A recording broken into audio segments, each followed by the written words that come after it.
Joining me now is Congressman Jim Jordan, Ranking Member of the House Judiciary Committee, and Congressman Jim Banks, Republican Study Committee Chair. Let's start with you, Congressman Jordan. Your response to the New York Times coverage of this, meaning the coverage of Fox's coverage of it. Unbelievable.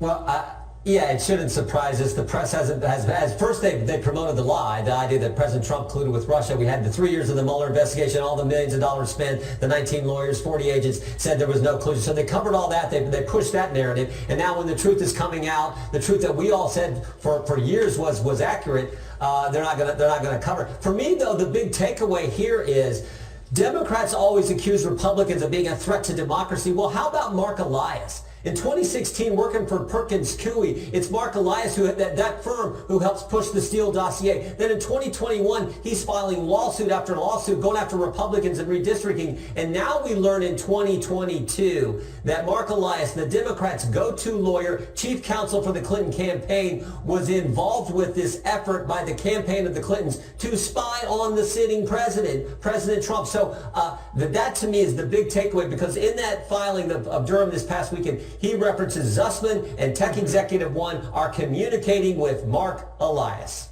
Wow. Well, over on MSNBC, they're openly dismissing Durham's legal actions. Watch.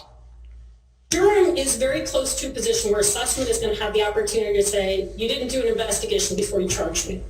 And a week before he probably is going to have to do that, this stunt comes out, and you have all these people who were witnesses, who fed these conspiracy theories to Durham on the front end, who then go on Fox News and make false claims about it. And that's what this story is about. Congressman Banks, now the work of a U.S. attorney, who's been working for years on this, is now a stunt, or the coverage of the filings, that's a stunt? This doesn't even pass any kind of straight face test at this point.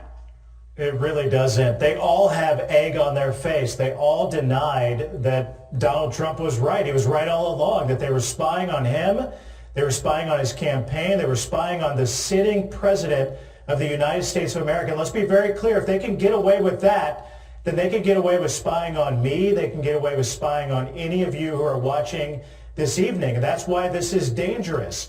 As Jim Jordan said a moment ago, Mark Elias, to call this guy an elections attorney is an insult to elections. This guy gets paid every day by the Democrats to support voter fraud, to rig elections to support Democrats. He's been pushing election theories to take Donald Trump's name off the ballot, never let his name ever appear on the ballot again. He's doing it to our colleague Madison Cawthorn, to kick his name off the ballot.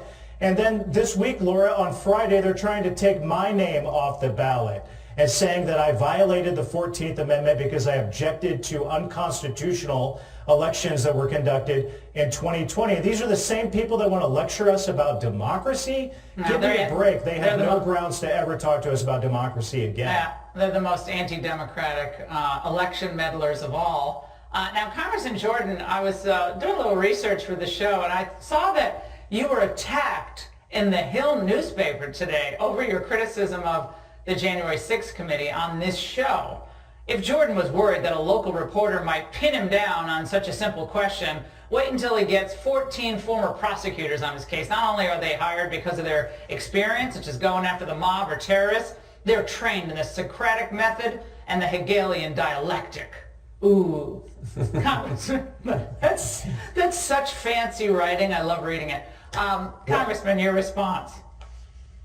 Well, a couple things. One, remember, this committee has already altered evidence and lied to the American people about it. And we caught them so much so that they had to apologize. The committee said we are responsible for and regret the error. That is fancy talk. That is government talk for we got caught lying. So we already know this committee has lied. We know it's political. We know they're trying to just go after President Trump. And I would link it to what we just found out from the filing from Durham. Remember what Durham said in this filing. He said they were trying to create an inference and a narrative to go after President Trump. Now, you know what we call that? We call that framing somebody. They were trying to frame the President of the United States, going after, framing the President of the United States of America. That is so wrong. And I think the January 6th committee, the country sees it for the political operation that it is.